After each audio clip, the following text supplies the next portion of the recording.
Apakah kamu pernah merasa terjebak dalam zona nyaman dan takut untuk mencoba hal-hal yang baru? Dan apakah kamu pernah merasa bahwa kegagalan adalah akhir dari segalanya?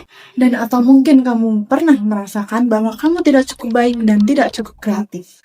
Tapi aku ingin kasih tahu bahwa kreativitas adalah kemampuan yang dapat dikembangkan dan ditingkatkan dengan latihan dan penuh dengan kesabaran. Hai semuanya, saya Hanum Sabrina. Di podcast Himalatal kali ini, saya ingin membahas tentang sesuatu yang sangat dekat dengan hati saya, yaitu tentang kreativitas. Kreativitas adalah kemampuan untuk menciptakan sesuatu yang baru dan original.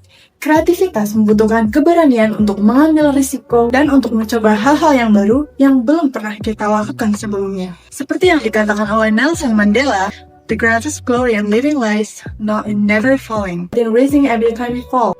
Bahwa kegagalan adalah proses dari bagian kreatif dan kita harus belajar dari menerimanya dan menggunakannya sebagai pelajaran. Tapi, mengapa kita sering kali untuk takut untuk mengambil resiko dan untuk mencoba hal-hal yang baru? Atau bahkan apakah kita takut dengan penilaian orang lain?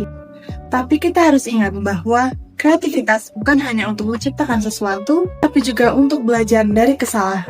Dalam proses kreatif, kita harus berfokus pada journey, bukan hanya hasil.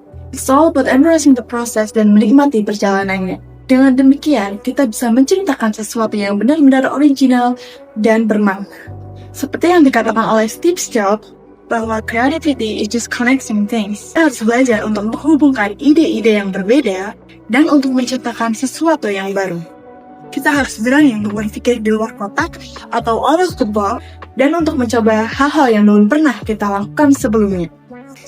Dan dengan demikian, kita bisa menciptakan sesuatu yang benar-benar original dan unik. Dan bagaimana jika kita gagal? Apakah kita akan menyerah begitu saja? Jawabannya, tentu tidak. Kita harus bangkit lagi dan terus mencoba lagi, karena failure is a stripping away of the inessential. Bahwa kegagalan membantu kita untuk fokus pada apa yang benar-benar penting.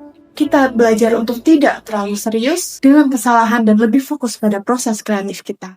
Oke guys, saya harap podcast kali ini bisa memberikan inspirasi bagi kita semua untuk terus berkreasi dan tidak takut gagal. Jangan biarkan rasa takut dan keraguan menghalangi kamu untuk berproses kreatif. You are capable of creating something amazing. Terima kasih yang sudah mendengarkan podcast ini bersama saya, Hanum Sabrina. Stay productive, stay mindful, dan sampai jumpa di episode selanjutnya. Bye!